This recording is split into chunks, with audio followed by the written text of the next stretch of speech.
जर हे प्रॉब्लेम्स तुम्हालाही जाणवत असतील तर तुम्ही पण याच्या सोल्युशनकडेही तितकंच महत्त्वाचं आहे आणि त्याच्याकडे लक्ष दिलं पाहिजे. खूप कमी वयामध्ये आपण पाहतोय की कोणालाही आजकाल डिप्रेशन होतं आहे आणि काही कारण नसताना तुम्हाला डिप्रेस्ड किंवा लो फील होत आहे किंवा एंड ऑफ द डे जे लोक बिझी नाही आहेत आजकाल किंवा त्यांना काही रुटीनमध्ये तुमचं काही फिजिकल ॲक्टिव्हिटी नाही आहे किंवा कुठेही इमोशनल ॲक्टिव्हिटी नाही आहे, तर अशा लोकांसाठी तुम्ही एकतर थेरपीजची मदत घेऊ शकता, गोळ्यांची मदत न घेता. कारण की गोळ्या जर तुम्ही सुरू करताय, ॲलोपॅथी टॅबलेट जर सुरू आहे त्याच्याने अजून आपल्याला ड्राउझी फील व्हायला लागतं. त्याचे साईड इफेक्ट तर आहेच आहेत, पण याच्या व्यतिरिक्त जर तुम्ही योगिक लाईफस्टाईल जर अडॉप्ट केली किंवा तुम्ही थेरपीजची मदत घेऊन समजा जर तुम्ही रिहॅबकडे लक्ष देताय तर तुम्ही लवकरात लवकर यातून बाहेर पडू शकता.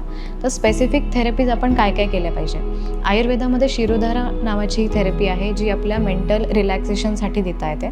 सोबतच नॅचरोपॅथीमध्ये ॲक्युपंक्चरचा सुद्धा खूप चांगला इफेक्ट आहे तुमचं मेंटल प्रेशर किंवा स्ट्रेस कमी करण्यासाठी किंवा तुमचे मूड स्टॅबिलाईज करण्यासाठी, जेणेकरून तुम्हाला मूड स्विंग्स होणार नाहीत. इवन तुम्ही योगामध्ये जर पाहिलं तर प्राणायाम आहे, त्यामध्ये अनुलोम विलोमची तुम्ही प्रॅक्टिस करू शकता, भ्रामरीही करू शकता, जे तुम्ही झोपण्याआधीही तुम्ही घरच्या घरी बसल्या बसल्याही तुम्ही ह्या गोष्टी करू शकता, जेणेकरून तुमची झोपही व्यवस्थित होईल आणि दुसऱ्या दिवशी तुम्हाला इरिटेशनही फील होणार नाही.